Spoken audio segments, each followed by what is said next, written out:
dua lagi speaker yang akan memberi perkongsian. Nak tahu apa, tunggu esok.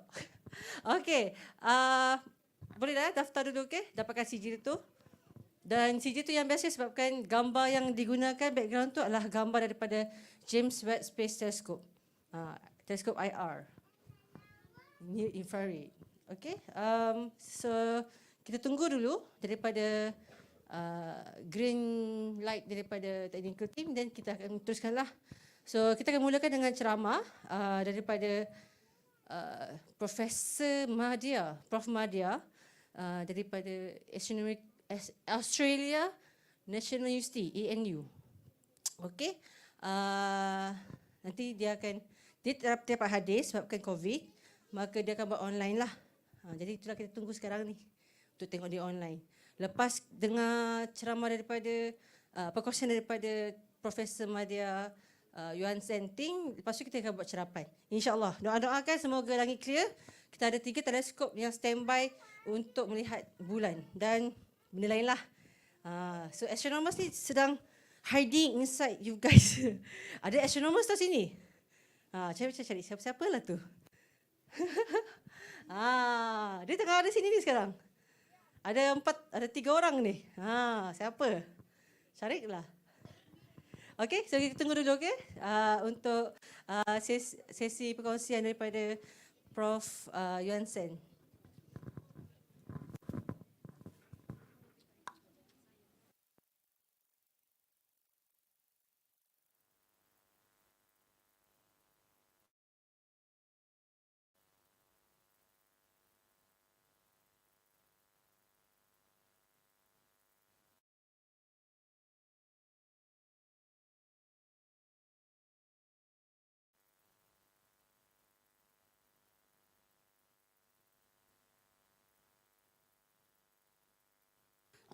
So sementara menunggu ni saya nak tunjuk sikit lah siapa saya ni kan, tiba-tiba bercakap depan. Saya adalah daripada Dark Sky Malaysia. Dark Sky Malaysia ni satu organisasi yang berjuang langit malam gitu. Kami taklah bawa perang. Kan, kami ni membawa teleskop. Tapi apa kami buat adalah memperjuangkan langit malam dengan menjaga langit. Kami memberitahu orang ramai yang kita ni lagi-lagi di Sabah lah. Cantik betul langit. Tapi cuma kita nak tengok langit. Tengok begitu siap kan. Tapi yalah ada sejak lah begitulah. Bintang semua sama siap kan. Kan? Semua bentuk sama siap. Actually bintang ni macam manusia juga tau. Dia ada nama, dia ada behavior dia ada umur, dia ada colour. Lain bintang lain dia punya perangai. Bukannya semua yang baik-baik, semua ada yang nakal. Oh gitu. Habis aku kena marah dengan profesor nanti. Dia belakang tengok je tu. Okey, bintang ni itulah macam manusia jugalah. Dia nama ni. Dia bila bintang orang cakap kan bintang semua sama siap kan. Kecil hati dia tahu. Jadi bintang tidak sama. Okey. Sebab itulah kami di Dark Sky Malaysia ni kami membuat awareness tentang bintang, tentang langit supaya orang tengok langit dan tidak mencemarkan langit. Mencemarkan macam mana tu macam kita letak light bulb di luar, di pagar. Biasalah kan murah, begitu siap kan. Tapi sebenarnya benda tu membunuh bintang. Bintang mati bukan sebab dia tua. Habis kena marah lagi lepas ni. Dia mati sebab kita membunuh. Dengan menggunakan lampu. Lampu yang overkill begitu. Macam terlalu terang betul. Orang bilang macam, terang betul memanglah nanti biar binatang binatang takut betul dengan lampu. Tak. Binatang takut sama api, bukan lampu. Jangan fikir begitulah. Lagi satu orang kata, nanti perompak, senang mau tengok perompak. Perompak lagi suka tu lampu tau. Sebab apa? Senang mau tengok. Kalau mau tahu ada perompak, pakai yang ada motion sensor. Itu boleh. Dia tahu, okey kalau kita gerak, dia menyala kan. Boleh, buat terkejut. Lari-lari dia tu. Kan? So, kita kena buang perspektif yang ada lampu selamat. Tidak. Ada lampu tu kadang bahaya juga. Tapi kita pandai tau. Kata macam waktu maghrib kan, ada kekatu. Burung-burung kan yang suka di lampu kan. Pandai kita kasih off tu lampu. Kita tahu kalau dia tiada lampu, dia tidak datang. Jadi kita pandai off. So, tapi itulah, itu macam berlawan pula yang kita cakap binatang takut lampu. Binatang suka lampu. Okay. So saya dah tunjukkan, alamak dah pusing ni. Baru mau tunjuk ni video ni, langit-langit Sabah. Okay. Boleh start kah? Okay, bersemangat sudah ni ya. Oh, boleh start, saya sampai sudah pun. Inilah kita punya profesor.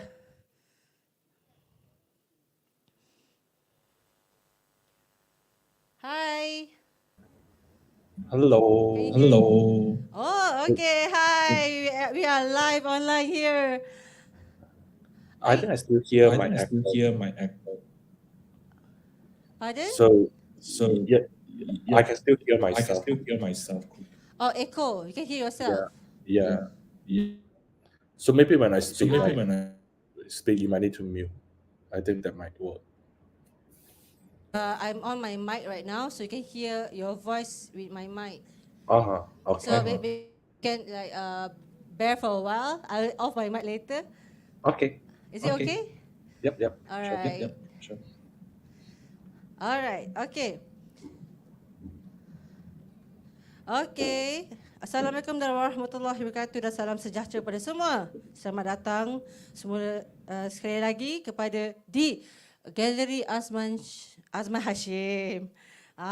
Okay, jadi kita ada juga pengunjung fizikal dan juga pengunjung atas talian. Okay, selamat datang ke Global Malaysian Astronomers Convention 2023 Roadshow Sabah. Jadi perkongsian kita pada malam ini lebih kurang 25 minit dan kita akan ada 5 minit sesi soal jawab. Jadi kepada semua pengunjung kami mengharapkan anda semua boleh daftar dan dapatkan e-sijil di QR code. Saya ada pendaftaran di depan ataupun yang tadi tu saya tunjuk. Dan kepada yang online boleh di pautan bit.ly/gmac2023 Sabah. Okey. Maka malam ni specialnya malam ni kita akan bersama Prof Madya Yuan Senting dari Astrophysics and Computer Science, Australian National University. Untuk makluman semua kan, pada tahun 2018, beliau pernah dianugerahkan NASA Hubble Fellowship dan beliau pernah berkongsi di TED Talk secara antarabangsa. Okey, untuk sesi malam ni beliau akan bercakap dalam bahasa Inggeris. Kalau ada apa-apa soalan boleh tujukan semasa sesi soal jawab ataupun boleh masukkan dalam kami punya Facebook dan YouTube dan tanya di situ. Okey? Dan kami akan cuba jawab di akhir sesi nanti. Jadi tanpa membuang masa, kita menjemput Prof Madya Yuan Senting dengan tajuknya Early Disk Galaxy Formation from James Webb Space Telescope to the Milky Way. So let's give a round of applause to Associate Professor Yuan Senting. All yours. Okay, I will share my screen. Okay, let's see. Can you see my screen? I think that's okay, right? Do you see my screen? Teknikal boleh masukkan skrin?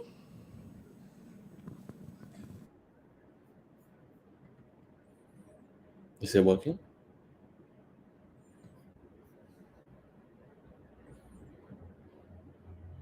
Oh, okay. Yeah, I think you see my screen. Okay, wonderful. Okay, good evening, everybody. So as Emma said, because my Malay is not as fluent as it used to be, so I think I will switch to English. But of course, you can ask your question in Malay, and it should be fine. Okay, so thank you, Emma, for a very kind introduction. And today I thought I want to talk about James Webb, because of course James Webb has been a very exciting topic in the last few years. So for people who do not know, James Webb is this huge telescope that we just flown to the space last year. So it's the largest space telescope that we have flown to the space. the machine costs about $10 billion in US dollar, and it's so big that we need to like fold that into with a origami technique, fold that so that we can fit into a rocket, flew that into the space, and then unfold it with the origami technique. So I want to talk about like today what we have found with James Webb. So this is of course a very like cutting edge science, and talk about why like James Webb, like even in the first few months, has really started to causes like a loss of trouble for astronomers, because as you can see from this the article in Nature, like within a few months, like the astronomer has started to like panic a little bit, because like even the first few months of James Webb has uncovered some of the things that we did not like expect, and this is mostly in the context of what we call like galaxy evolution, which is it forces us to evaluate like our understanding on how the galaxy like evolve, which is something that I want to talk to you about. And I also chose this topic because, as you might know, we have so after Gmac, so like Gmac is our big like Malaysian like astronomy conference, but upcoming in the next 2 weeks, we also have a international like conference in Malaysia, in Kuala Lumpur, focusing on this like dilemma and panic that we are like facing now. So in that like conference that will happen in a week time, we try to understand sort of like using James Webb to understand like galaxy evolution. So if you're interested, you can go to jwstmalaysia.com and have a look at the program. But more importantly, of course, this talk will be more technical. But for the publics, we also have a public a special like a public a session at in Kuala Lumpur. I know it's very far from where you live, but the important point is that like this talk will all be like public like after the event. So we will have 3 experts to talk about again like James Webb and also galaxy evolution on the February of 8th. So if you happen to be in KL, please come to us. But if not, like you can also go to jwstmalaysia.com after the event to look at the recording. So let me walk you through a little bit of context. What is this like panic, and what's this like new discovery that we found from James Webb? But in order to explain that, I need to give you some context, like what we are talking about. So I want to explain to you a little bit about the brief like history of the universe. So here, what is shown here is a very brief history of the universe. On the left-hand side here is the Big Bang. So like this is where the universe starts, and of course on the right-hand side is where we are at like today. So we are at about 13.8 like billion years after the Big Bang. First, like you might ask, hey, why do we know like Big Bang is real? Oh, yeah, also I mentioned that of course Emma mentioned I would really love to join you guys in person. I have planned for this trip for many months. Unfortunately, I got COVID like last week, so I'm still like recovering. So if I cough like during the talk, I'm sorry for that. So anyway, so we started with a Big Bang. So how do we know the Big Bang is real? One of the strongest clue to why the Big Bang has happened is the following. So when the Big Bang first happened, it's kind of like you go into a very cramped LRT like station, right? So when the universe first started, the universe is extremely small. And when the universe is extremely small, then the universe is extremely hot, just like a very packed LRT like station, right?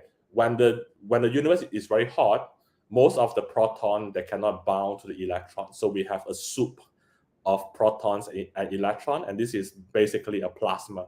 So what is a plasma? So if you go look at your your TV screen, inside your TV screen is a plasma. But as the universe expanded, the temperature of the universe cooled down. So when the universe cool down, the proton and electron can bound together, and like this is when the atoms form. Why we know this happened? Just like your TV screen, if you have inside is very hot and outside is is very cold, then you will see a TV screen from the plasma. And this is exactly what we have like observed. So this, like the TV screen from the Big Bang, is what we call the cosmic microwave background. So inside the cosmic microwave background is the plasma, and outside is the atoms. And since we discovered that in the 1960s, of course we have flown many like satellite to observe the Big Bang. Just like at home you change your TV every 10 years. We like astronomer also change like our satellite every 10 years. So you can see that the first satellite that we've flown is called Kobe in the 1990s. And then in 2000, we flown like another one called like the Gmac. And then in 2010, we have a Planck. And also just like your TV at home, each time you upgrade your TV, the resolution become better and better. And through this, like the TV screen from the Big Bang, we can start to understand what happened to the Big Bang. So this is like one of the strongest clue why the Big Bang has happened, because once we see this screen, we know that the universe has to be extremely small in the past in order to be extremely hot. So this is the first few 1,000 years of the universe. So after the cosmic microwave background, of course, the atoms form, and for this like first 0.1 a billion years, or the first 100 like a million years, the universe is quite empty. So we have only the atoms in the form of the hydrogen and helium, because these are the most simple atoms that we have.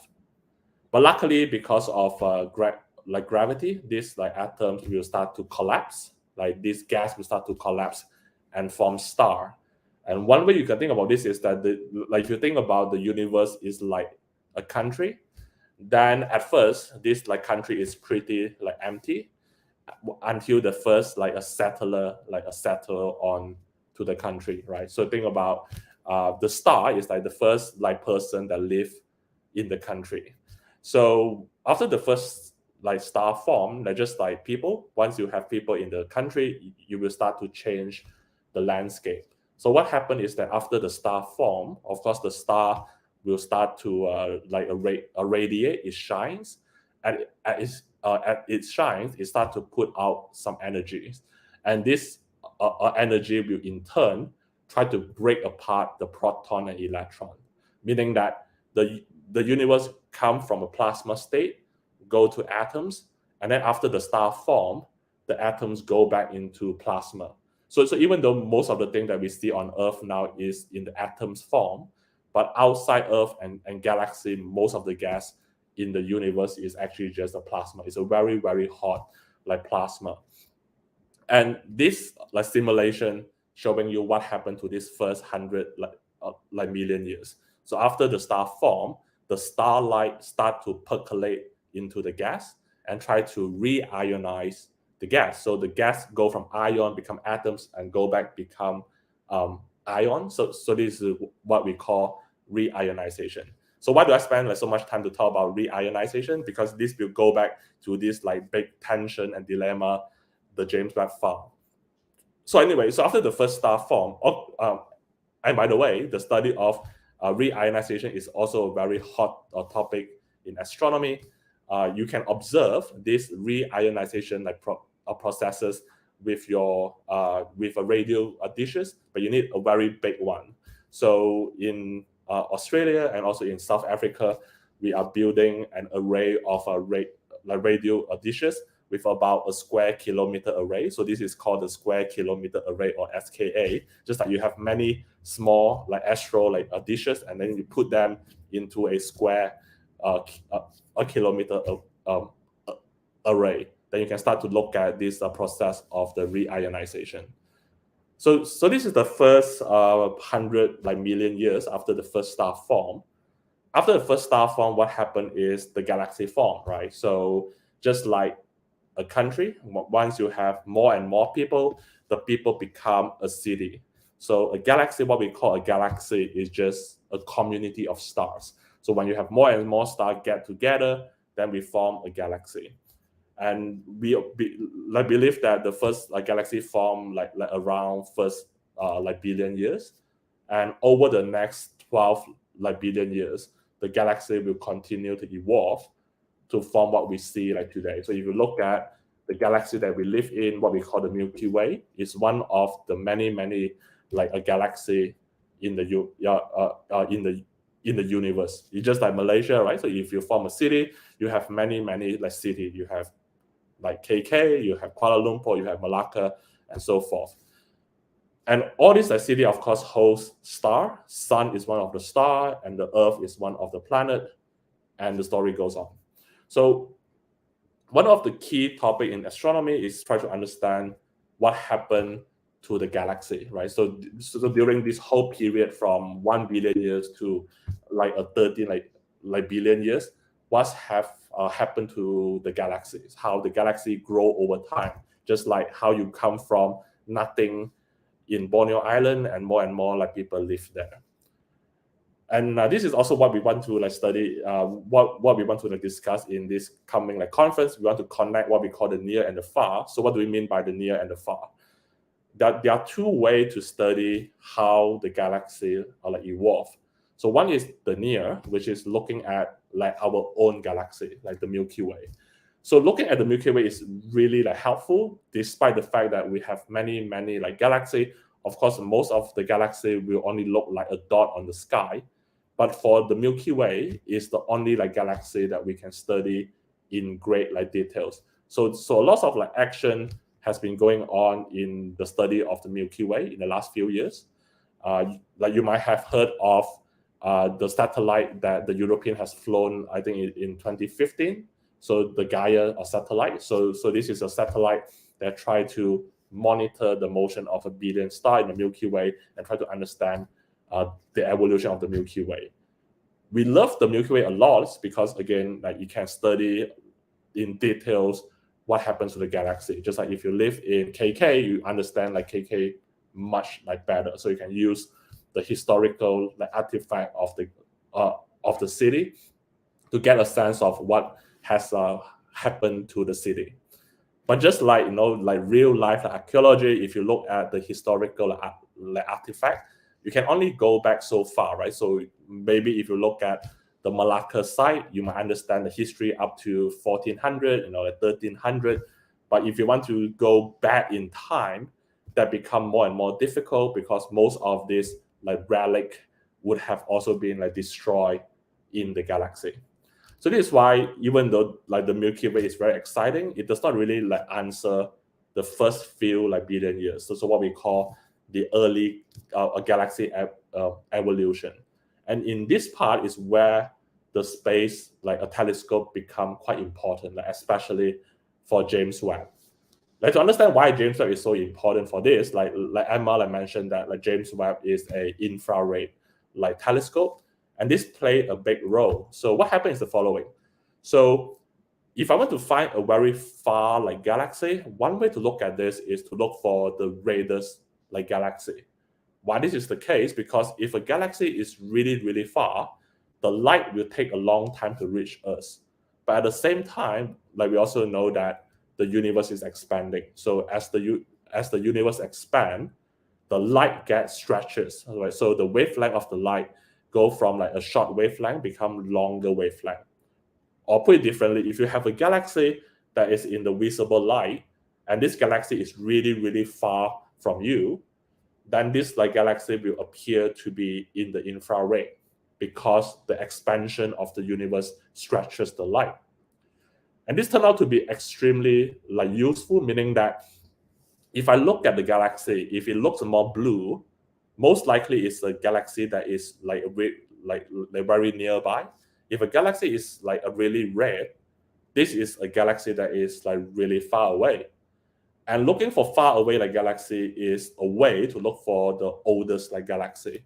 And the logic is the following: because if a galaxy, let's say, is like 10 billion light year from you, then the light of the galaxy will take 10 billion years to get to you. Meaning that the picture that you are taking now is a photo of the galaxy 10 billion years ago, because it takes 10 billion years to reach you.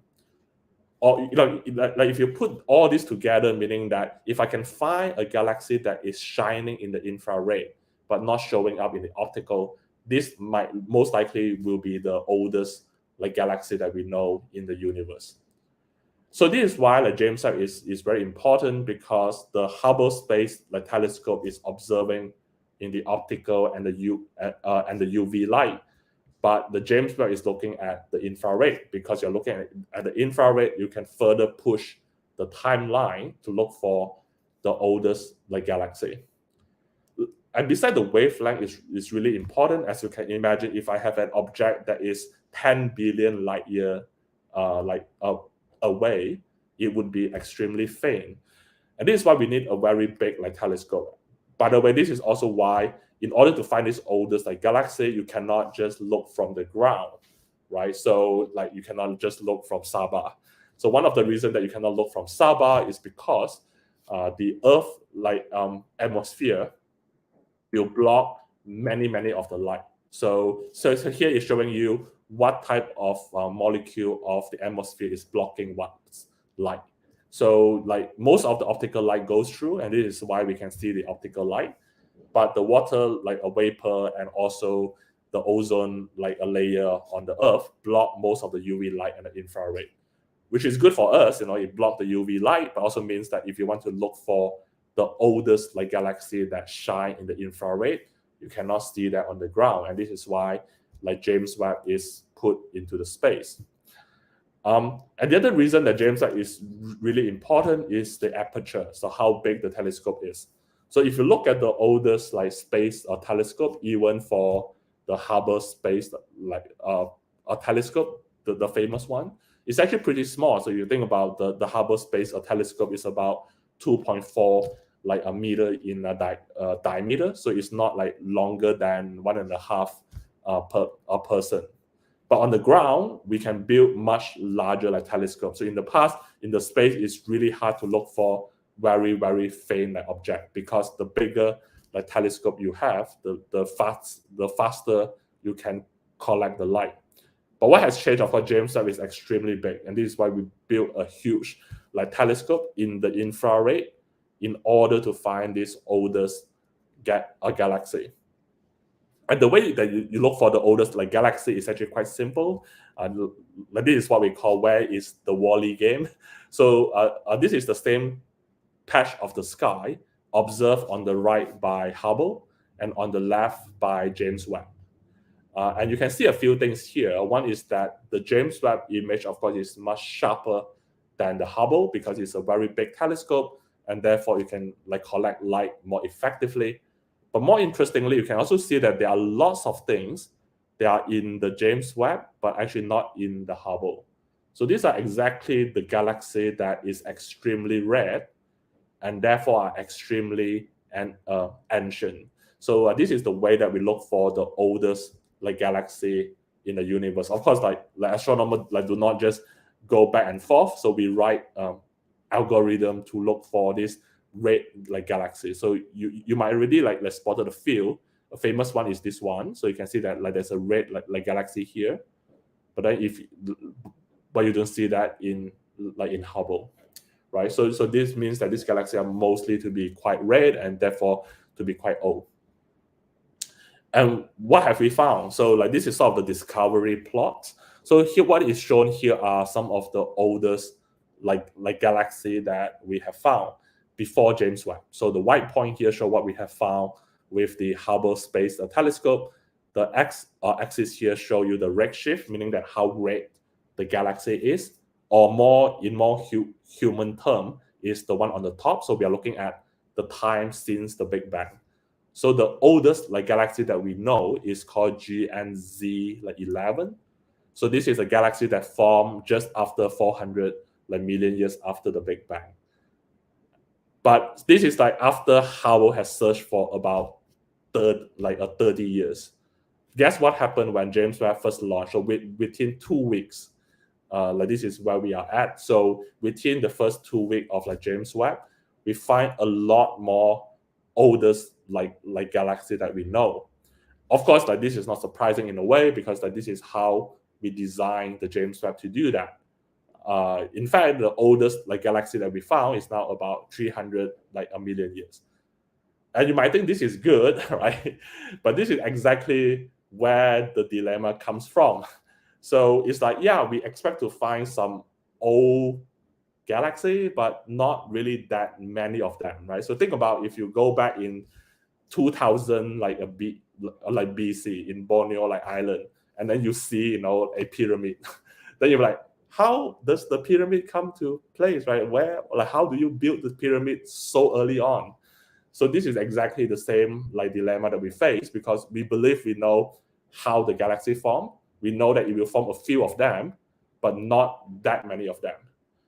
And the reason that we know that it cannot be that many of them, come back to the first part, right? So when you form star and galaxy, it will fundamentally change the landscape, because the star will shine, and as it shines, it will reionize the gas. And we have some good understanding on how much the gas has been reionized. And this seems to be in tension with how many galaxy we found. It's like you find a pyramid, but the pyramid do nothing to the surrounding, right? So it's really, really strange. So this is quite exciting in a time that, this is what we talk about. Even within the first few months, it start to challenge our understanding of astronomy. We changed how to challenge our understanding of do we understand how the galaxy evolve. Used to be, one suggestion is that maybe all these discovery are not real, because it's the first few weeks of James Webb. We still haven't understand the machine quite well. We haven't calibrate the light quite well.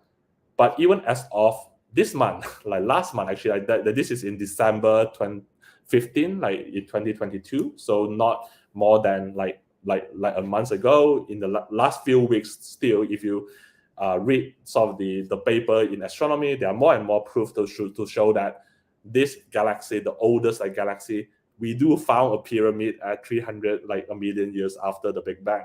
How they form, we do not know, but there's a big galaxy formed very soon after the Big Bang. And this is sort of the excitement, right? So each time you have a new telescope, you fundamentally change how we understand things. And James Webb has really started to challenge that.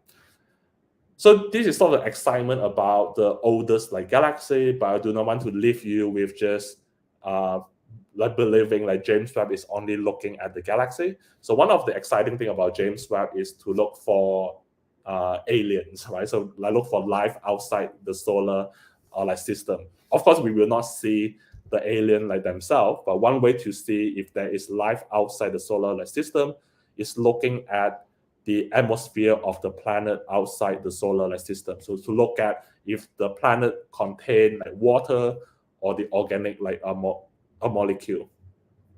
And also this type of molecule, waters and all these organic molecule, they only shine in the infrared. This is also why we put James Webb into the space, because the infrared light is very important in characterizing if a planet contain water or the other organic a molecule. So this is also a spectrum from James Webb. So this spectrum is just a rainbow of light from the planet.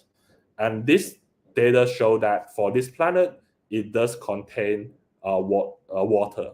And amazingly, I think James Webb only spent tens of a minute to look at this planet, and immediately you can confirm that these planets do contain water. But this planet certainly do not have aliens, because this planet is too close to the star, and therefore couldn't have supported life. So this is one thing that James Webb can do. The other thing that James Webb can do is improving the resolution. So when you go out later to look at the telescope, the resolution that you would get is not great, because on the Earth, the light is being scattered by the atmosphere, especially in a tropical country in Malaysia. There are lots of cloud. The cloud will scatter the light. So if you look into the ground, most of the things that will seem quite blur. So, and which is what is shown on the top here. The Hubble Space Telescope is sharper, but of course it's limited by how big the telescope is. So how sharp the image is also depends on how big the telescope is. James Webb being in the space and also is extremely large, means that the image will be extremely, extremely clear. And to show you some of the comparisons, so on the left here is what you can observe on the ground. On the right-hand side is what you can see with James Webb. And not even comparing to the ground, even you compare to the older space like telescope, like the Spitzer, which is launched like around the same time with the Hubble. On the left is what we had before. On the right is what we have now. Certainly, it's very like pretty, but also like this type of like resolution is also how we understand all the astro or physical like processes that is ongoing in the galaxy. Finally, you can look at the left-hand side. What we have is with this Spitzer, and on the right, what we see in James Webb. As you increase the resolution, you can also start to discern some of this interstellar medium like between stars.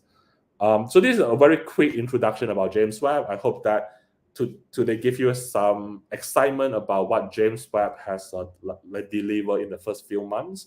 If you want to know more, just stay tuned. We will have more talks for you. I will stop here and take questions.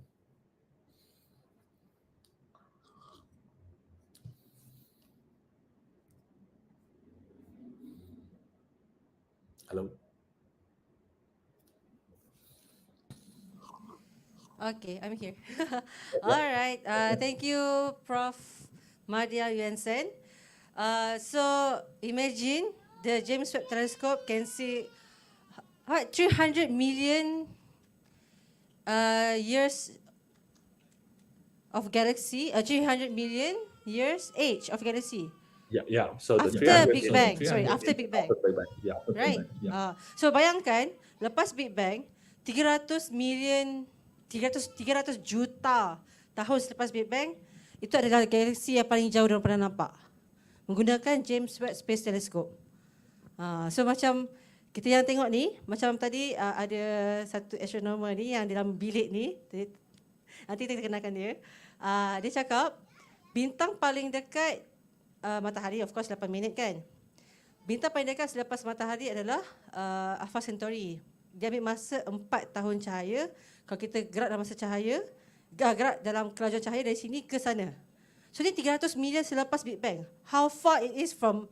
Do we know how far it is from the Earth?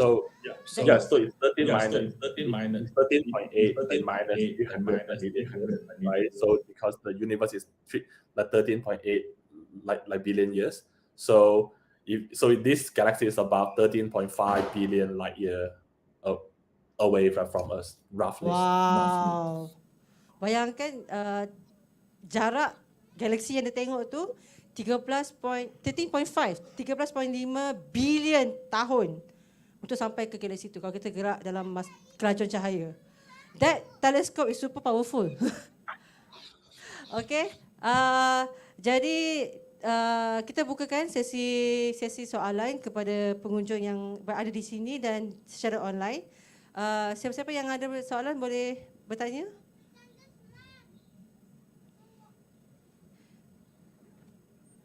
Okey, ada soalan. Baik, ada soalan dari online daripada Christine Yan.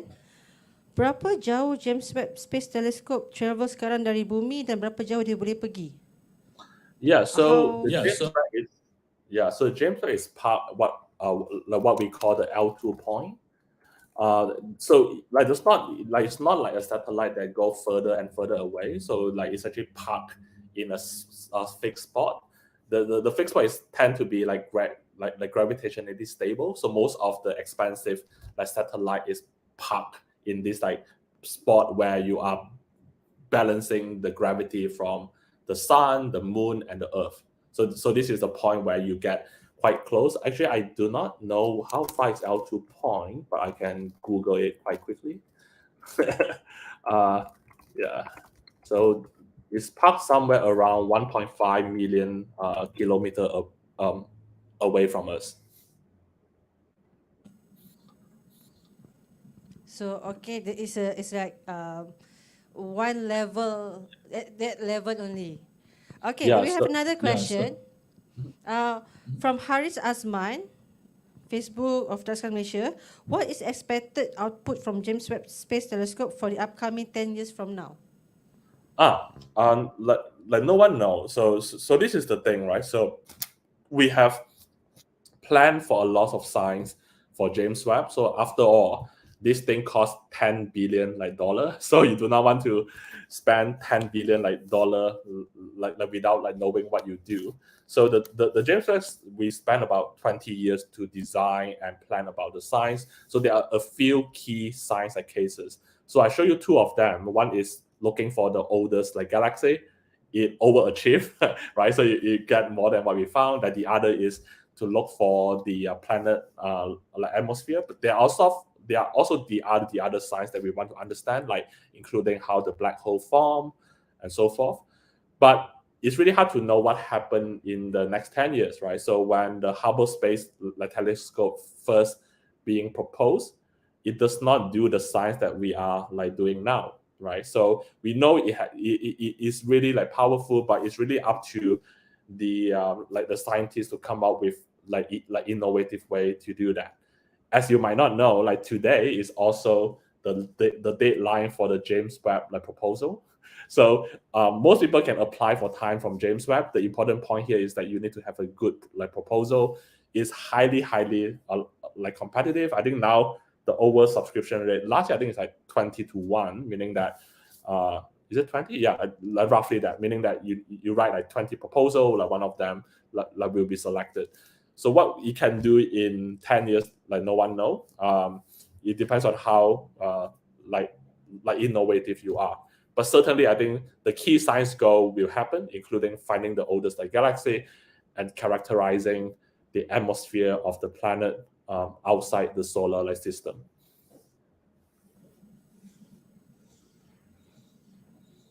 We have another question on the James Webb from Muhammad Ahyan.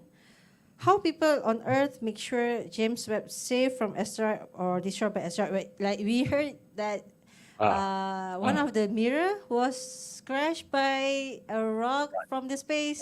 So Right. yeah. So why can you comment on that? Right. So it's something that we of course need to take into account, because that you do not want to float into the space and then like hit by the asteroid and then it's done. The chance that it hit by a big one is quite like minor, but even is continuously being showered by a small asteroid, and this is bad enough because the James Webb is not like one big mirror; it's like many small mirror. If you see, it's a hexagon, so it's also you need to calibrate the mirror so that they can coordinate the light. And imagine how accurate you need to do that. There's about micron like meters. So you need to actually try to calibrate the mirror exactly to like a split hair like differences. And the asteroid will keep like hitting it. It will scratches it a little bit. More importantly, it will tilt it. But so it's very funny. In James Webb, we call them a major tilt event if the mirror moved by like 1 micron like meters. But luckily, we have all the instrument to recalibrate that, right? You know how much is being like shifted, and then you try to move that a little bit back. The chances that you be like hit by a big one, like again, the space is extremely vast. So the chances is not completely impossible, but the chances that it hit by a big one is like unlikely. It's just like the Earth like hit by a big one is unlikely.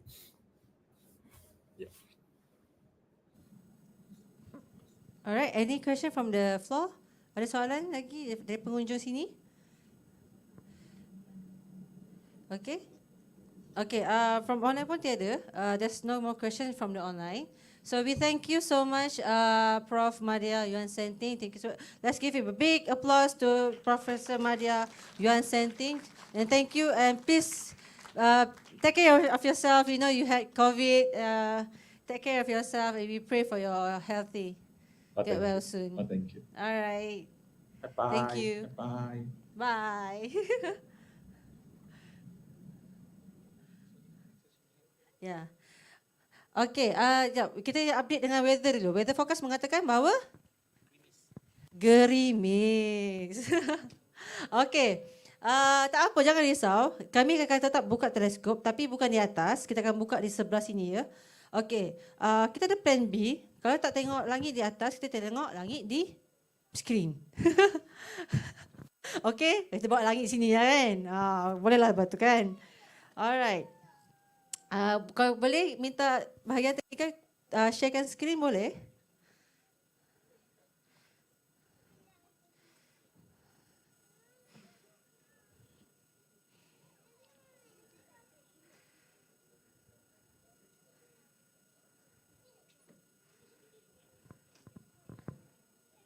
Jumpa masuk. Okey, kita jalan-jalan lah dalam bawah bumbung ni.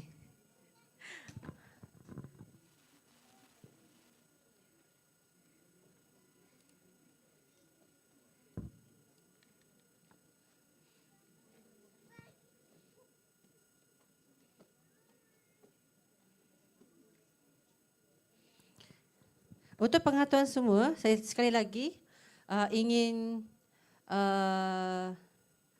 menjemput semualah untuk scan QR code untuk dapatkan sijil. Anak-anak pun boleh dapat sijil, letak je nama. Yang saya nampak ada satu stargazer paling muda. Itu dia. Hai, comel. Observer paling muda malam ini. Okey. Letak, jangan lupa dia pun bagi sijil lah. Okey, saya bagi sijil kat dia. Okey. Boleh off lampu depan ke? Depan sini. Okey. Tak payah tengok saya, tengok saja sini di skrin. Yang penting skrin bukan saya. Okey, pada malam ini actually kami punya plan untuk tengok bulan. Okey, bulan dan objek-objek lain lah. Jadi apa yang kita boleh nampak pada malam ini? Silap lagi. Okey, ini adalah satu software. Ini bukan kamera. Ini adalah satu software dinamakan Stellarium. Yang bestnya dia adalah free. Boleh di-install, tapi saya pasti kalau iOS. Kalau phone iOS ni orang mahal, orang kaya. Jadi rasa berbayar ke kalau yang iOS. Kalau di Android free kan? Ada yang free version. Okey. Stellarium, Stellarium. Okey. So ini adalah simulasi langit. Okey. Simulasi langit maksudnya kita boleh tengoklah apa yang kita mahu tengok pada waktu malam ke siang ke pun boleh. Tak kisahlah, pedulilah malam ke siang ke di mana sahaja kita berada. Di bumi, di mari. Okey, jadi ini adalah di KK.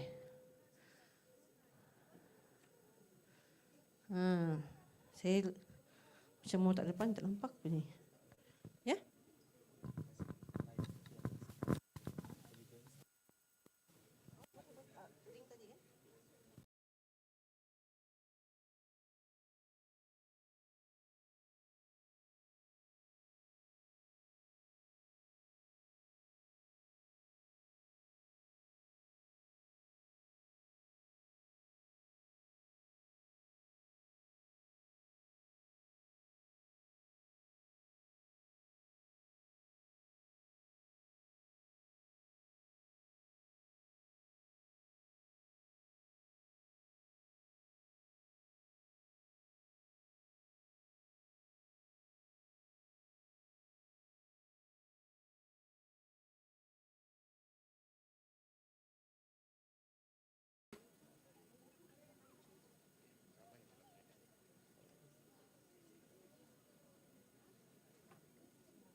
Di sinilah. Tak nampak ni skrin, tak nampak skrin.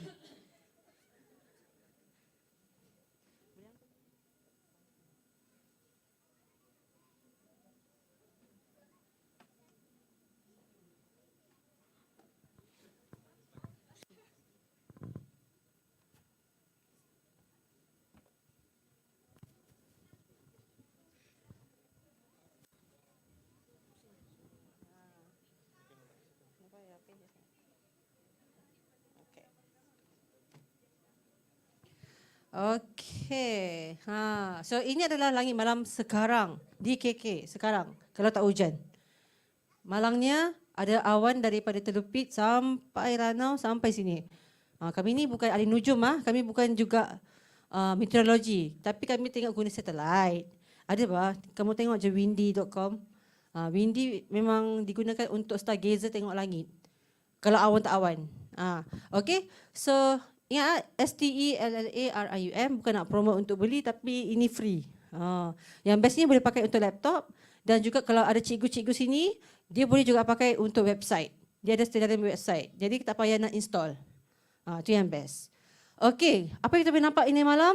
Ada nampak tak benda yang apa? Bentuk yang paling senang kita tengok. Ada 3 bintang lurus. Yang paling famous ni? Mana? Tu 3 ni. 3 ni. Yang bestnya 3 ni. 3 ni. Laser. Mana laser?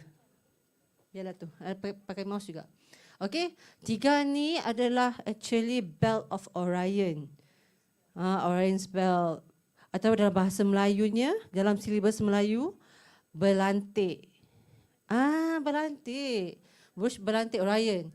Jadi yang bestnya juga, sebabkan sekarang ni di atas kepala, untuk yang beragama Islam kami menggunakan di Malaysia, di Malaysia, beragama Islam di Malaysia sahaja, bukan di tempat lain. Jangan pergi Kanada kau pakai ini.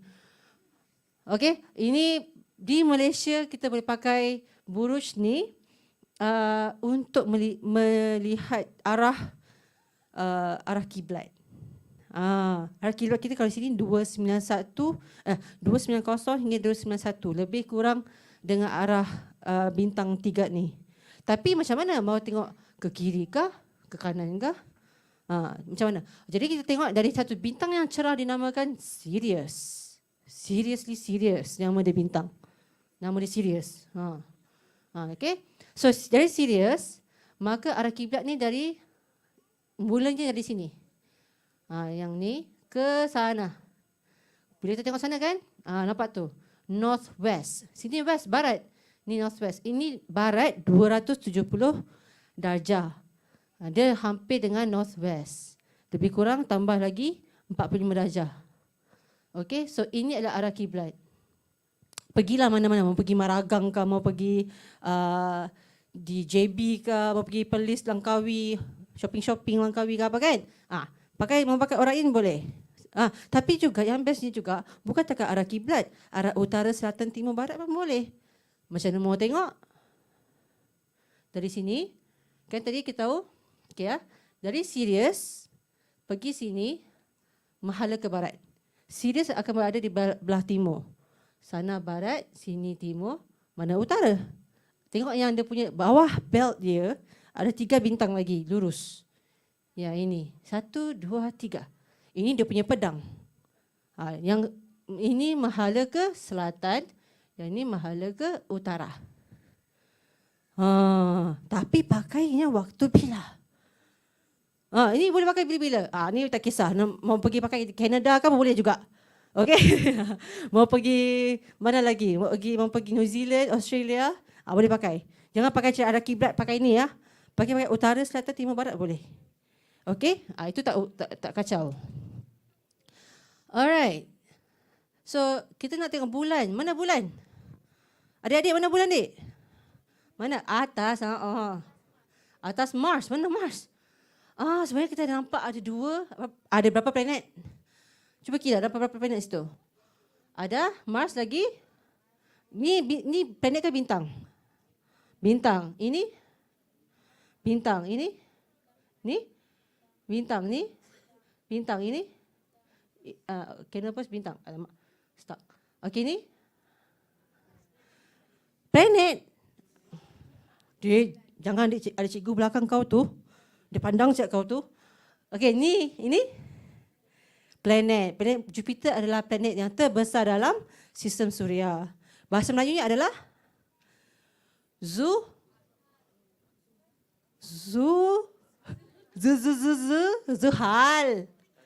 Mana ada Zuhal? Salah lah, Mustari. Kamu ragu kena juga ni. Cikgu mana tu cikgu? Kamu orang buka balik buku. Okay, so Mushtari, okay, Mushtari, our big talker, okay, our big brother, okay. Then Mare, planet merah. Kita boleh nampak kalau boleh nampak kalau tak ada awan. Boleh guna teleskop boleh nampak tau. Okay, jadi malam ni yang cantiknya ada Jupiter, ada Mare. Dan tadi petang kita tengok balik kita menggunakan kuasa stellarium untuk patah balik masa.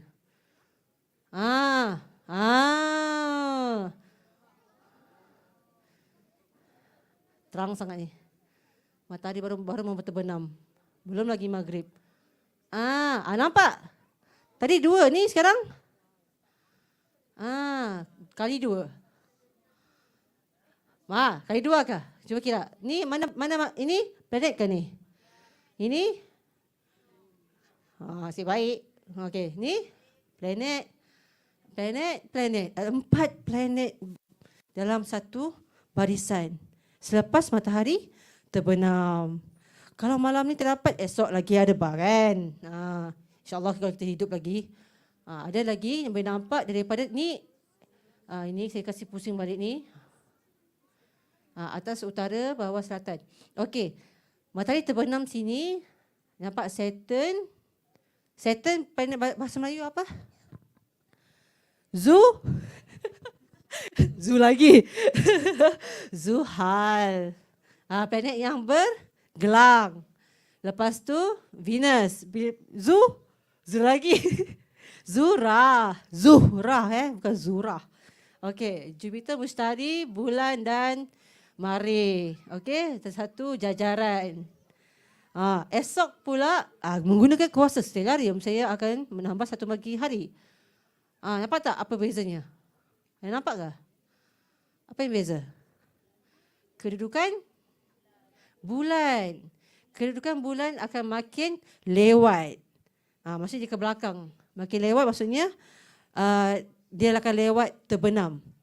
Bulan pun terbenam? Ada soalan. Tapi tak bawa hadiah lah. Prof? Doktor? Bagi hadiah stiker kan? Okey. Soalan dia berbunyi. Cikgu belakang dia nampak.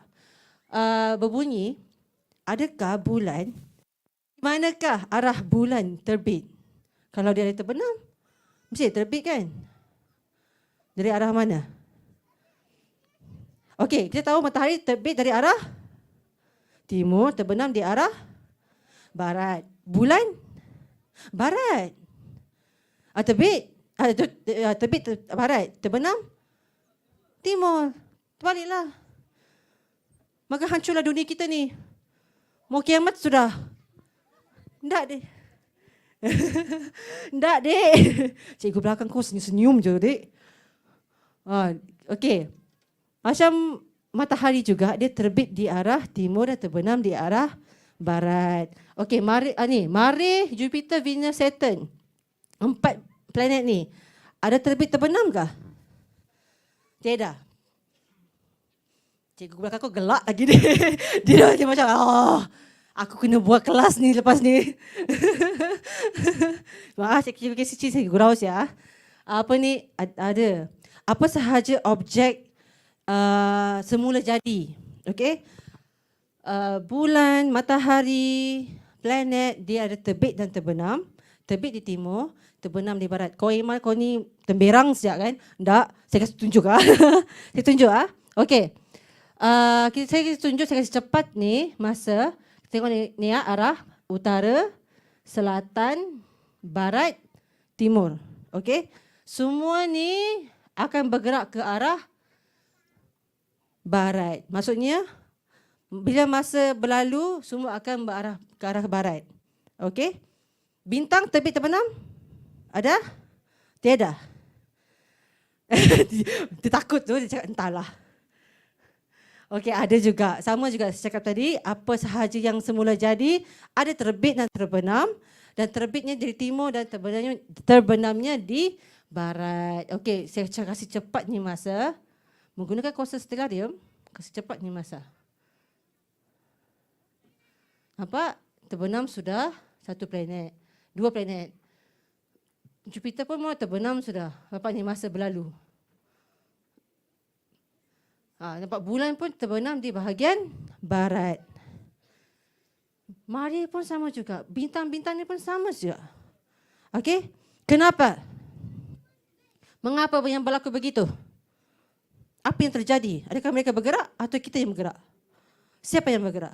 Salah siapa? Bumi yang bersalah. Bumi yang bersalah. Sebab bumi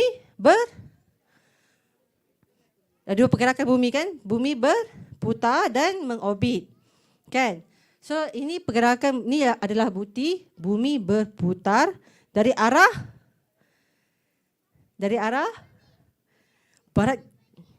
Dia diam saja. Barat ke timur, terbalik. Okey, bila dia terbalik, kita punya nampak terbalik. Okey? Apa tak nampak ni? Matahari naik belah timur, bulan pun naik belah timur. Kejap. Kenapa? Kenapa ada bulan waktu siang? Nampak bulan ni? Ada matahari ni, ada bulan juga. Ini kita panggil daytime moon. Okey, bulan waktu siang. Ya, daytime moon. Kenapa? Sebab bulan juga ada fasa. Dia ada fasa. Betul kan? Kita tahu bulan ada fasa. Kan? Tapi kita tahu waktu bulan, kita nampak bulan waktu bulan penuh saja. Yang malam tu kita nampak. Tapi waktu fasa lain, takkanlah separuh malam siap dia betul hilang. Ke manakah dia pergi? Macam tadilah. Sekarang ni bulan yang sekarang ni kalau kita tengok bulan kan menggunakan teleskop, kasih dekat dia. Mau tengok bulan guna teleskop tak? Mau kah? Ni contoh ni simulasi. Kita pergi bulan. Bulan hampir separa. Okey. Bulan sekarang 0.1. Umur bulan ada kat sini nampak dia. Dia lebih kurang separuh lah ni. Dia belum lagi separuh belum lagi fasa separa. Okey. So bulan waktu separa. Kita tahu kalau bulan penuh 12 jam dia waktu malam. Kalau bulan separa berapa jam waktu malam? Separuh lah. 6 jam lah. 6 jam malam. Lagi 6 jam tu waktu bila? Waktu siang. Sebab sudah 6 jam malam, mesti 6 jam siang. Okey? Alright. So ini adalah bulan kalau kita zoom in lah. Nampaklah kawah-kawah dia ni. Okey. Ada moon. Okey. Alright. Lagi saya mau tunjuk. Mau tengok Marikh menggunakan teleskop. Kita bayanglah kita tengok teleskop ni kan. Mau tengok teleskop tak? Mau. Okey, let's go. Mars. Nampak bergegar dia tu. Atmospheric ni. Atmosphere ni. Okey, nampak tak Marikh ni? Okey, nampak tak Marikh ni dia macam dia ada topi. Macam burger. Macam burger. Ini panggil ice cap. Dia ada snow. Snow. Tapi Dik, kau jangan pergi sana kau Dik. Kau ingat tu sejuk memanglah sejuk tapi bukannya snow macam kita. Boleh main air, berbaling-baling kan. Kau pegang sakit kau tangan tu. Okay. Nanti tanya dengan astronomer. Ada astronomer sini tau. Ada 3 orang sini astronomer. Nanti cari. Ada ni kat sini 3 orang. Ada? Okay, ada. Ada. Nanti tanya astronomer. Kenapa ni ice cap tak boleh, sakit kalau pegang? Okay? Okay. Di Marikh, dia 2 kali romantik daripada bumi. Kenapa dia romantik? Sebabkan dia ada 2 bulan. 2 bulan ini. Satu Phobos, satu lagi Deimos. Nama bulan kita apa? Siapa tahu nama bulan kita? Moon. No, nama bulan kita Luna. Macam, tahu ke tengok Sailor Moon? Yang nama kucing dia tu Luna. Nama kucing Luna. Tengok Sailor Moon nanti balik. Okay? Alright. Apa yang lagi best? Apa lagi ya? Mau tunjuk? Okey. Mau tunjuk satu, dua, tiga. Tiga. Tahun ni 3 musim meteor yang best. Mau tengok meteor kah? Siapa sini pernah join kami tengok meteor shower? Kamu orang ni rugi tau. Kami kan pada tahun 2018 di Tegudon Tourism Village, Kota Belud, satu malam tu kami tak tidur. Kami pecah rekod Malaysia tengok meteor paling banyak. Satu malam tu kami menjerit sebanyak 1,243 meteor. Mau join lagi kah? Tahun ni best tiga musim. Bulan April, bulan 8 Persid dan bulan 12 Geminids. The best is Geminids lah. Tapi Lyrics. Bulan 4 Lyrics, bulan 8 Persid, bulan 12 Geminids. Bulan 4 dia best sebab kami tu dia besar-besar. Panjang-panjang. Bulan 4 ni best tapi kita kena beraya lah di bawah meteor sebab dia malam raya. Jadi kami pun macam fikir juga mau buat event ke beraya sama-sama kita ni ya. Okey, tapi balik raya nanti mungkin kurang light pollution lah kan. Jadi bolehlah kita tengok sama beliau-beliau, anak-anak, cucu-cucu kan. Tengoklah meteor shower. Okey, bila pada bulan 4 saya kasih jawapan bocor pun ni.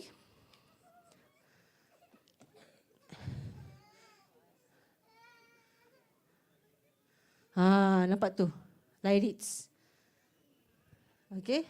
April Lyrics. One of the biggest meteor shower lah. Dia punya meteor memang besar-besar. Best. Panjang warna hijau. Oh hijau tahu. Okay. Adik, orang lain dek. Cikgu belakang kau tengok dek. Takut sudah ada. Aurora, kita kat Malaysia boleh nampak aurora tak? Boleh kan nampak? Tak kan? Siapa dari kudat hari tu dapat tahu viral tiba-tiba aurora? Macam lampu-lampu, tiang lampu begitu kan? Pernah nampak ke di Facebook? Kudat info ke apakah? Kan? Dibilang tu macam tiang lampu. Itu light pollution. Okay? Daripada bagang, daripada bot-bot yang candak sotong ni. Lampu dari situ sebab kan waktu sekarang kan hujan selalu. Jadi kita punya atmosfera sejuk. Bila sejuk dia ada ice crystal. Lepas tu lampu tu punya terang, dia macam terus pergi ke ke langit. So kita nampak lampu yang di langit tu. Okay? Banyak kali lah kami pernah dapat di LD dapat di hari tu di Kunak. Tahun 2019 2021 di Kunak. Di Kunak pernah kalau di Semenanjung pun banyak juga di area Langkawi, Perak. So kebanyakan memang banyak di belah laut lah. Okey. Yang bestnya lagi juga, jangan lupa waktu tengok malam raya kita takbir sambil cari meteor. Ada juga ni. Ni apa ini? Apa? Milky Way. Yes, Milky Way. Okey. So ini Milky Way ni kita boleh nampak kalau lah. Janganlah kau DKK. Pergilah jauh-jauh sikit. Pergi Maragang. Memang boleh nampak Milky Way. Best. Menggunakan mata kasar. Saya suka ambil gambar. Sebab kan Milky Way ni, yang saya ambil gambar, nampak Milky Way. Contoh gambar ada ke? Sekejap saya cari dulu kalau ada. Gambar Milky Way. Ada ke di luar ni? Mau tengok ke gambar Milky Way macam mana bentuknya? Siapa? Picture.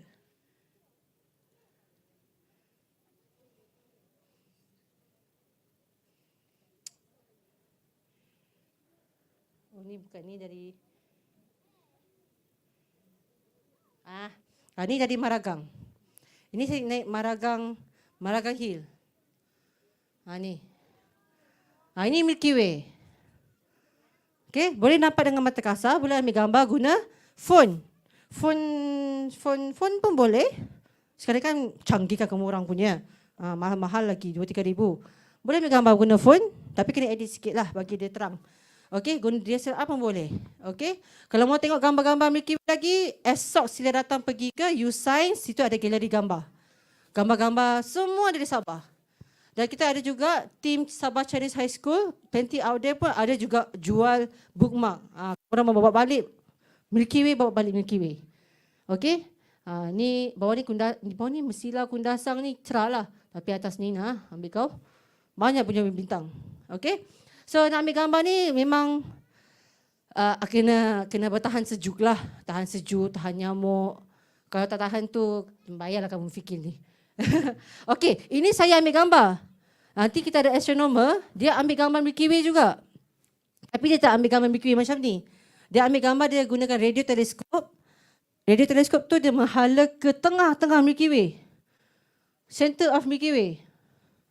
Punya banyak bintang kan, tak nampak. Ini Scorpius. Okay, ini bintang Antares. Begini. Ini Sagittarius. Okay, punya banyak bintang, susah mau tengok. Ni. Dekat sini center of Milky Way. Okay. Okay, center of Milky Way ni ada apa? Ada apa ni? Siapa tahu? Supermassive black hole. Ada black hole. Dan ada salah seorang dari sini pernah ambil gambar. Itu astronomer kita. Cuba cari. Siapa dia? Carilah. Siapa cari dia dapat hadiah daripada doktor tu lah. Okay. So dia ambil gambar dan dia letak sebagai stiker. Mana stiker tu? Yes. Cuba angkat, tunjuk belakang. Stiker tu betul. Itu adalah gambar betul tau. Okay. So gambar saya macam ni, gambar dia macam tu. Siapa yang cantik? Melawan tu, bos. Tak boleh. So itu dalam bentuk radio wavelength. Ni pakai optical lah. Alright, siapa nak tengok? Cari apa? Cari, saya sebut tadi, buruj Scorpius. Ni Scorpius, ini Sagittarius. Emang ni kan macam mana lah kau tengok ni kan? Bintang-bintang ni begini. Bintang ni macam mana? Bintang memang banyak dan hambur betul kan? Macam mana mau tengok dia tu buruj yang kita mau tengok? Menggunakan bentuk. Bentuk. Contoh saya bagi contoh. Ni bentuk 1, 2, 3. Dia bentuk macam Moana punya cangkuk tu. Oh, tahu saya Moana. Ya, inilah. Inilah Moana punya cangkuk tu. Okay? Maui. Kan? Ini cangkuk dia ni.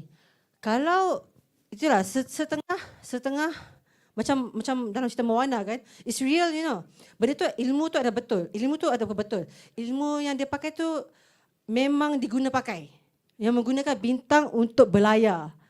Okey, macam dia kata, tengok bintang ni, dia angkat tangan di laut. Kau ikut jatuh bintang. Memang betul. Itulah cara orang Bajau berlayar dari Filipin ke Sempurna Lahadatu tu pergi ke Semenanjung. Menggunakan bukan GPS, pakai bintang. Ya, mana ada line? Mau pakai line, dek? Pakai satellite jadi, pakai boleh. Okay. So, ini kalau yang kita ada, siapa tahu kita ada berapa banyak buruj yang telah dipakai oleh IAU, International Astronomical Union. Siapa tahu? Ada berapa banyak buruj? Siapa? 4. Biduk, Belantik, Pari, Scorpius. Itu dalam bahasa Melayu. Okey, actually kita ada 88 buruj. Semua kena hafal lah, keluar. Siapa tak hafal tak boleh keluar. Okey, kita ada 88 buruj yang telah diguna pakai untuk satu dunia. Kalau saya sebutkan kepada orang yang berada di New Zealand ke, siapa yang berada di mana, di Mongolia ke, dia tahu. Sebab itu memang dipakai untuk satu dunia. Okey? So itu adalah 88 buruj. Dan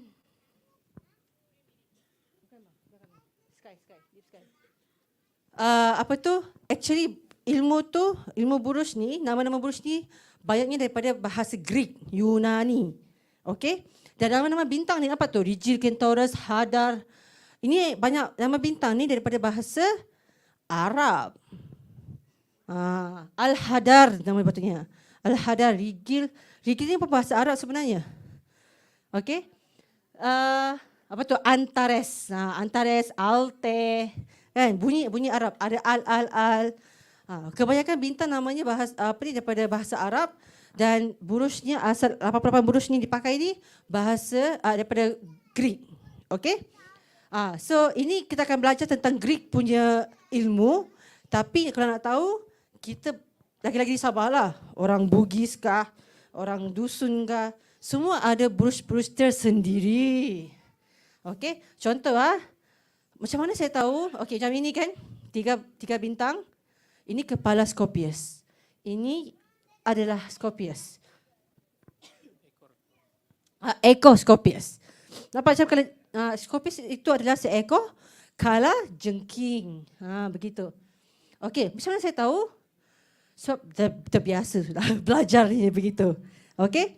So saya letakkan, kalau saya letak begini, saya letakkan ni kah? First ni kah? Nampak? Baru nampak kan? Baru nampak dia punya burus dia. Okay, saya letak pula namanya.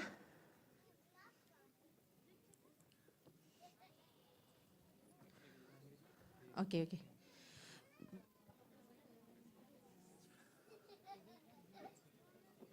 Okay, nampak tak? Mana namanya? Tak apa nama pula ini. Okay, nampak tak? Okay, nampak tak keluar nama buruj? Okay, Scorpius, Sagittarius. So nak tahu di mana Milky Way? Cari ekor Scorpius ataupun cari Sagittarius. Okay, so itulah teknik-teknik untuk mencari buruj. Okay, so sila hafal.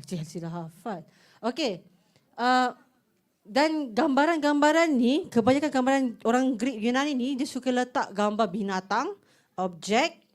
Dan yang ada sana ni ada juga lah modern science punya barang. Okay, macam tahu tak kita ada buruj dolphin.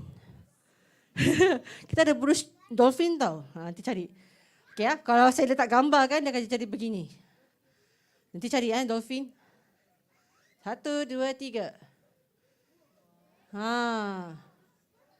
Mana dolphin? Scorpion. Kalau jengking. Yes, Delphinus. Sebelah kiri tu. Okay, that's Delphinus. Dolphin.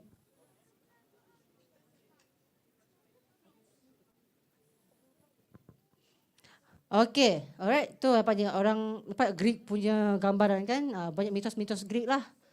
Alright. Inilah semua.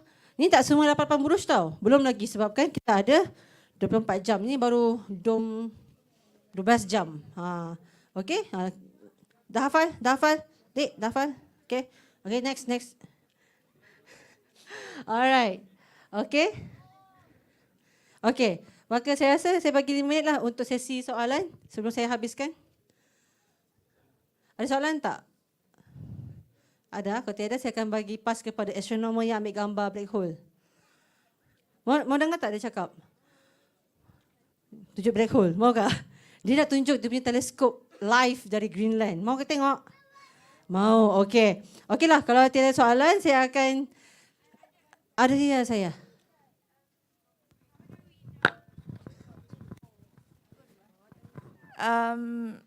How do we join your next activity that are not inside UMS?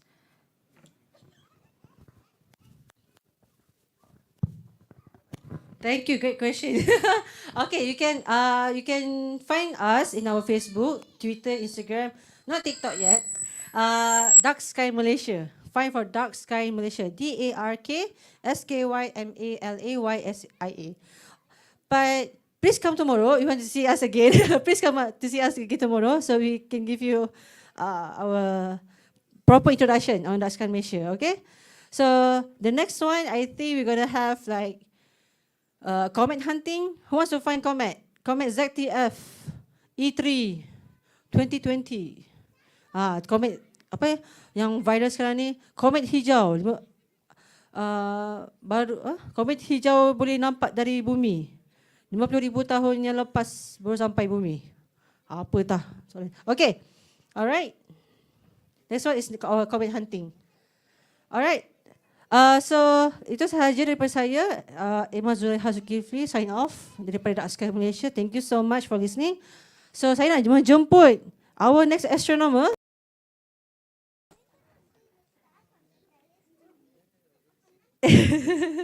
Our next astronomer is Dr. Yuan Senting. Berikan tepukan gemuruh kepada dia. Sorry, Dr. Kevin. Ya Allah, sorry, I was still in Dr. Yuan Sen. Team brother. Alright. Tolong angkat. Cabut ni. Hilang lah. Alright, Dr. Kevin Kue kan merupakan salah seorang daripada saintis yang yang discover, gambar black hole. So gambar yang stiker tu adalah satu lah. So kita nak tengok teleskop yang dipakai. Boy. Alright. So saya akan paskan the floor kepada Dr. Kevin Kue. Thank you. Hi, okay. So nanti I tengok. So tadi sudah keluar pergi cek, masih hujan lagi. So tak apa. Kalau sini hujan, kita pergi negara lain tengoklah. Ya, betul. Sponsor tiket. Cuk pasport. Sedia pasport. Mana pasport? Immigration datang. Okay, mirror.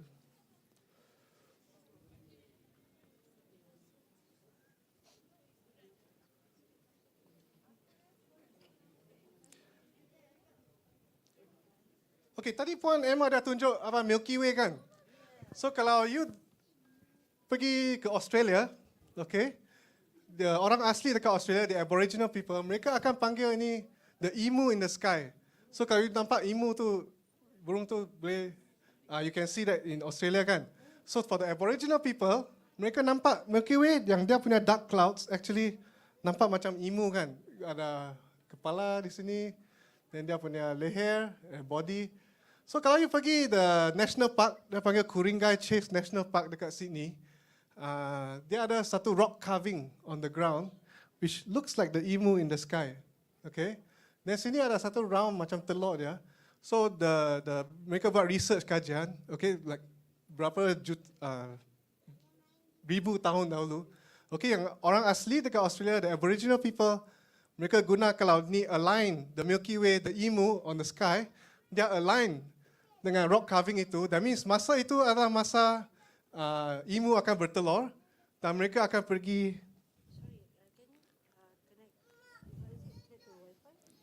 Wi-Fi, yes.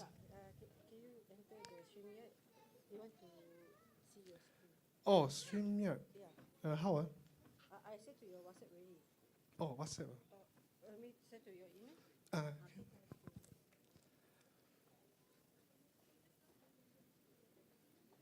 Okay, so mereka akan tahu bila yang Milky Way dia punya align dengan dia punya rock carving, mereka akan tahu this is the time to go and collect the emu egg, so mereka boleh cari makan. Okay, so anyway, this is just a fun fact, okay?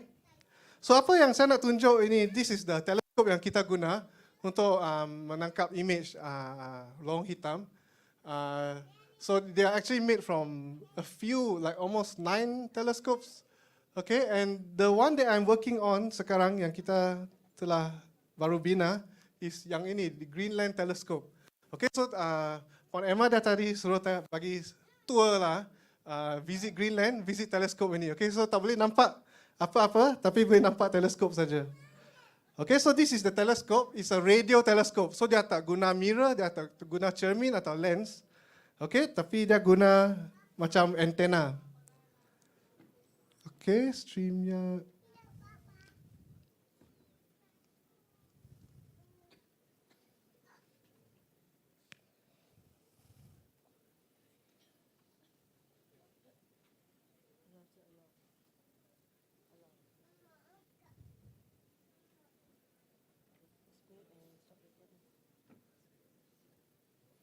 Then share screen.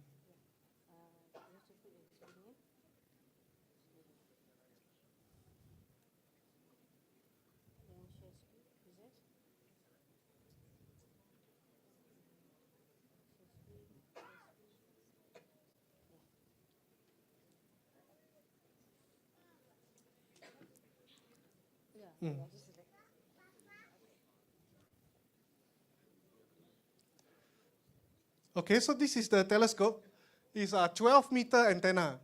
Okay, and this is all the control room and all the storage space yang kita guna. So this telescope sekarang berada di Tuli Air Base, which is an air base belonging to the US Air Force. So kalau nak pergi sana, kena duduk Air Force plane lah, US Air Force plane to go there. In the future, kita nak move telescope ni ke Summit Station, which is 3,000 meters above sea level, where the atmosphere is much better for observing. Okay, so this is the telescope. This is from the belakang, this is from the depan. Alright, so now this is photo yang saya ambil when I was there. But now nak tengok live image, sebab kita ada banyak spy camera dekat situ. Okay, so now kita boleh pergi spy dekat teleskop itu. So first, maybe kita pergi tengok the primary mirror, okay, the dish lah. So internet slow sikit, but internet dekat sana slow, okay, bukan sini. Sebab dia dekat kutub utara kan, internet tak berapa bagus. Terlalu sejuk. Okay, so this is the dish. Sekarang pukul berapa di sana? 9:30 pagi. Okay, tapi gelap lagi, tahu tak kenapa? Sebab sekarang winter kan in the northern hemisphere, so almost 24 hours darkness, okay? But if you pergi December, memang dulu saya pergi December masa Christmas kan, dia 24 hour darkness. But sekarang you sudah boleh nampak sikit cahaya, okay, in the corner here, okay? But in the afternoon, 1 p.m. pun masih macam ni, okay? Because the sun will never rise, the sun just below the horizon, okay? And you can see this is the dish. Okay, inside here is so all the light from space, they akan bounce dekat sini, then bounce to the secondary mirror sini, then go inside here where we have all the receiver. Okay, so maybe show another view outdoor.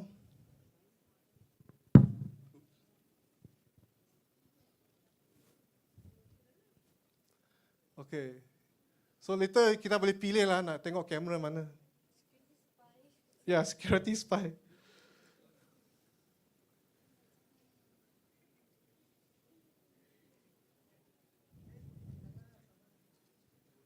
Okay. So sorry kena tunggu. Okay, this is different view from the side. Okay, this is from this side. So biasa kita boleh tengok lah kalau ada orang bergerak apa. So kita boleh just in case for safety lah, we don't move the telescope apa. So you tengok sini kita letak hitam punya pixel, tahu tak kenapa? Okay, belakang this is the airstrip, okay, yang the plane akan take off dan landing. So the US Air Force dia takut kita spy mereka, nak kita tahu yang mana plane yang take off, mana plane yang landing. So they ask us to put black pixel so we cannot spy on the military lah, okay? Okay, now we nak look inside maybe the control trailer. Okay, so this is inside. Kalau I pergi sana, if you go there and work, you will work inside here, where you control the telescope.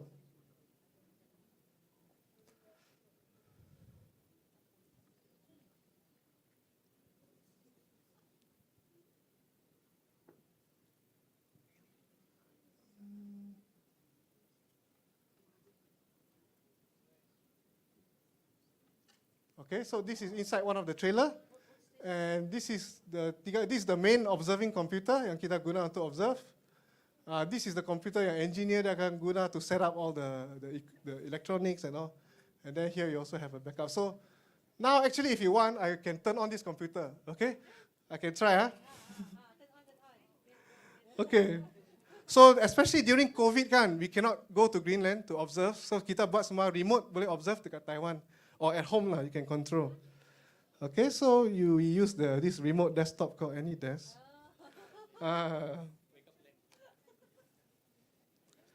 Okay, harap internet okay Tapi dia lagging sikit, that's why susah. That's why we still need to go there. Because the internet in the north, in Greenland, okay, jangan tengok password Tutup mata.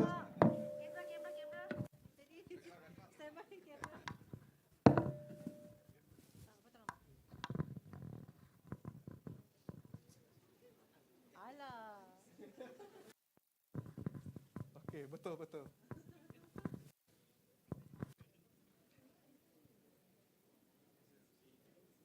Okay, now this is the screen here.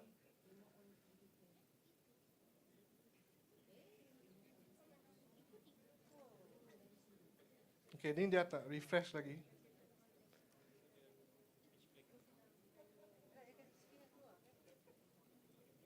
Okay, so there are 3 screen kan, so you can choose which screen you want to tengok. Okay, tengok sudah buka kan? So now I'm controlling that.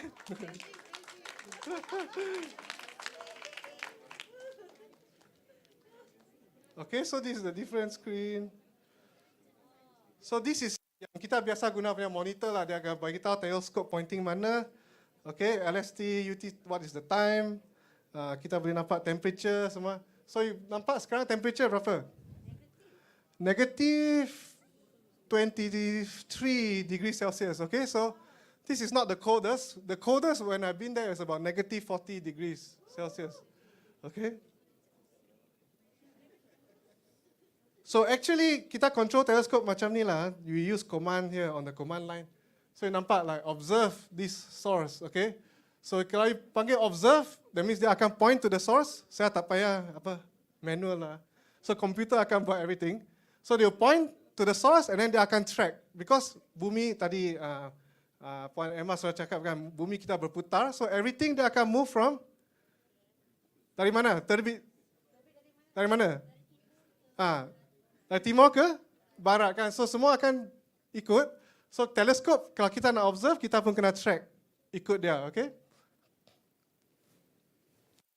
Actually kalau nak saya boleh bagi command to move, tapi I tak mahu lah because sekarang the engineer cakap about maintenance. You can see banyak failure di sini.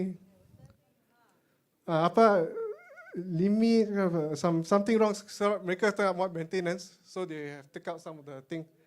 Okay, next time lah. Mungkin boleh buat live move the telescope. Okay, so yeah, maybe one more. Maybe tengok this one, receiver cabin. So di belakang, okay, behind this telescope is the receiver cabin. Sini lah. Okay, so when the telescope is pointing up, you can actually climb up. Okay, boleh panjat sini, boleh masuk dalam. There are receiver cabin. That means all the electronics, all the receiver, all is there. Okay. And here,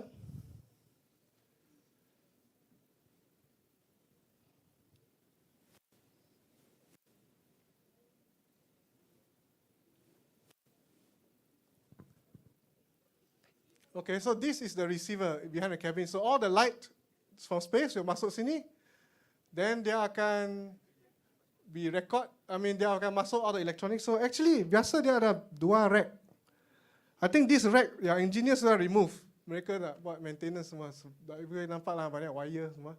And this receiver, because dia guna superconductor, okay, the temperature needs to be absolute 0.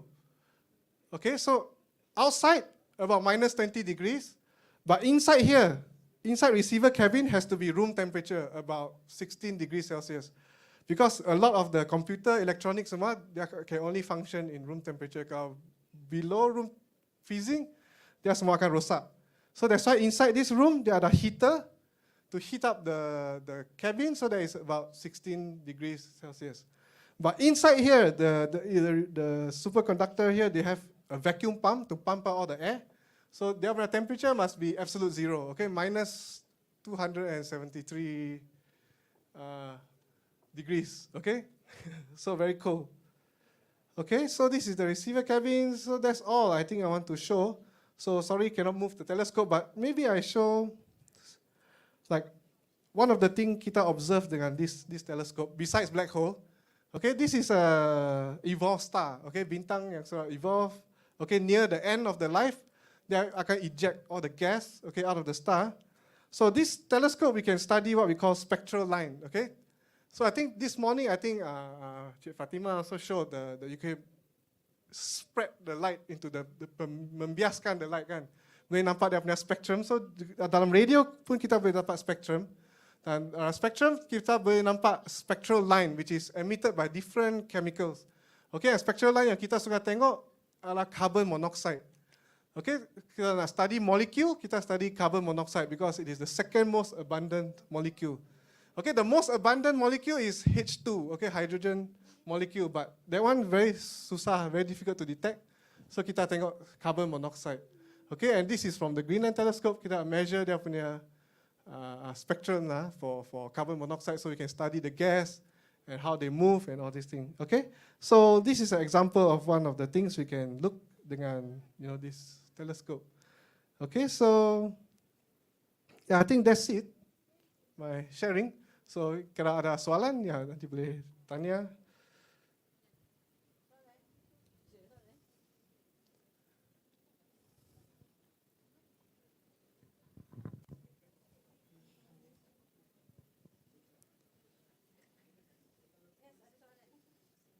Yes.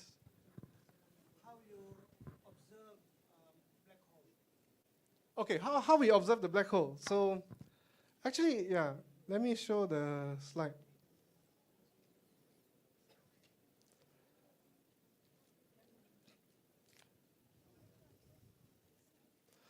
This one, okay, because the black hole is very small. Just now, Jensen, he mentioned, right, you want to get very sharp images. The more sharp your image, the more detail you can see. So, but the black hole is very small, okay? The size of this black hole is about 0.000000001 degrees. Okay, the moon is about 0.5 degrees. So to get a very sharp image, we actually need a very big telescope. Okay, the bigger the telescope, the sharper the image. And it turns out that we need a telescope the size of the Earth. So, but because we cannot build the telescope this big, right? So what we do is instead we use this technique called interferometry. That means we connect telescopes on different continents all over the world, okay, to join together to form a virtual telescope the size of the Earth. Okay, and then we combine it, all of them observe at the same time, exactly the same time. Then we combine the signal, then we can get this image of the black hole. Yeah.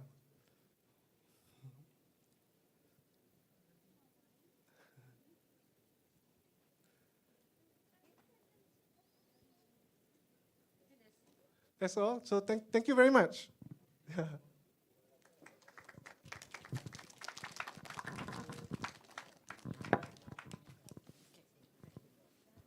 Okay, terima kasih kepada Dr. Kevin Quay, orang black hole, tapi orangnya putih.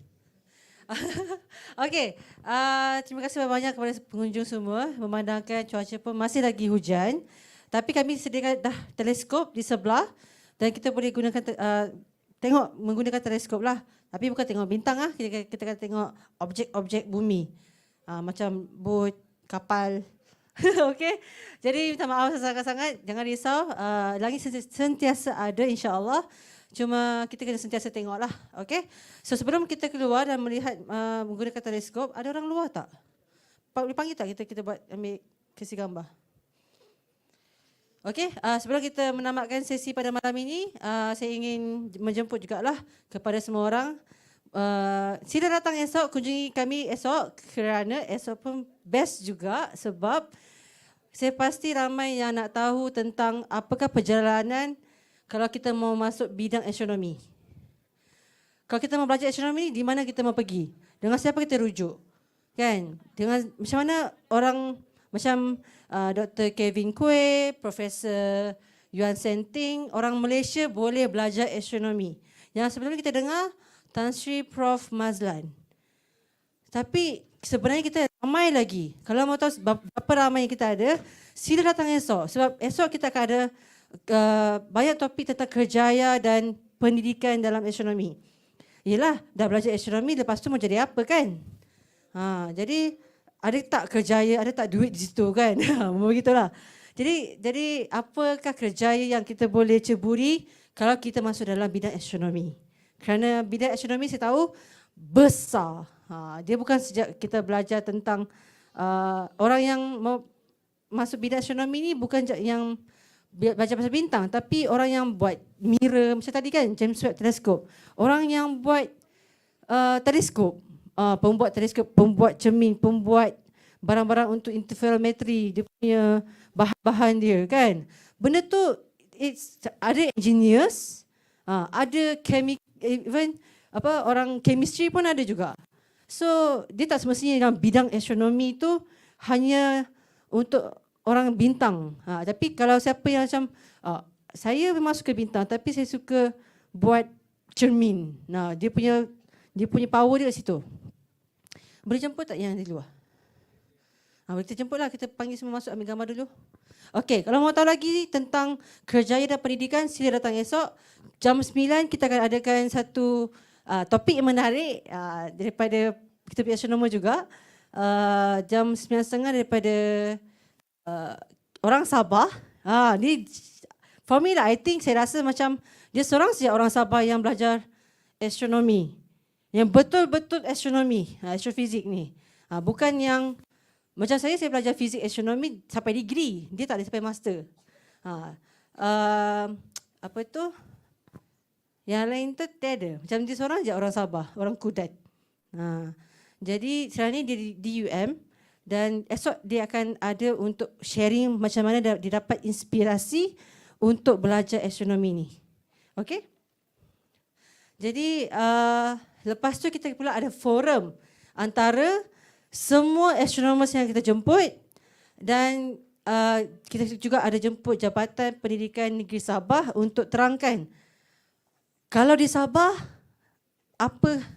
apakah perjalanan adik-adik, anak-anak ataupun ada pelajar universiti sini macam mana mau masuk bidang tu. Jadi dia akan tunjukkanlah, okey? Sebab saya faham sini ada juga pelajar fizik, even ada pelajar engineers mau masuk bidang astronomi. Mungkin ada space tech ke kan. So kita tanya dengan orang JPN sendiri, macam mana kalau kita orang kami ni lepas ni mau cari siapa? Kan merujuk sama siapa? Okey?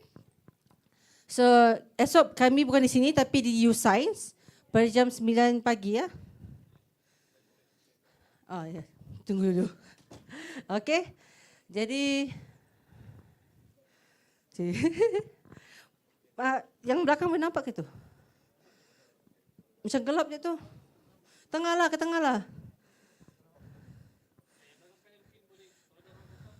Ya, sila letakkan nur di muka.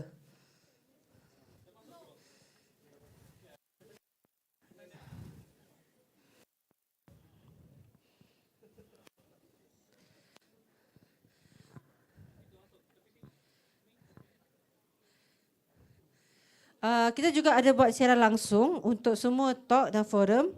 Boleh tengoklah siaran langsung kami di Facebook dan YouTube dan Sky Malaysia. Juga Facebook dan YouTube U Science. Okey? Kalau malu-malu mau tanya online pun boleh. Tidak masalah. Okey? Maka itu saja untuk siaran langsung. So kita akan akhiri dengan sesi gambaran. Tapi kalau lepas ni katakanlah mau bercakap juga sama astronomer ni kan. Kita ada 3, satu kita punya Dr. Kevin Kueh di sebelah sana. Satu bertapuk sini warna pink. Cik Puan Fatimah. Dan satu lagi tak ada Afiq tak ada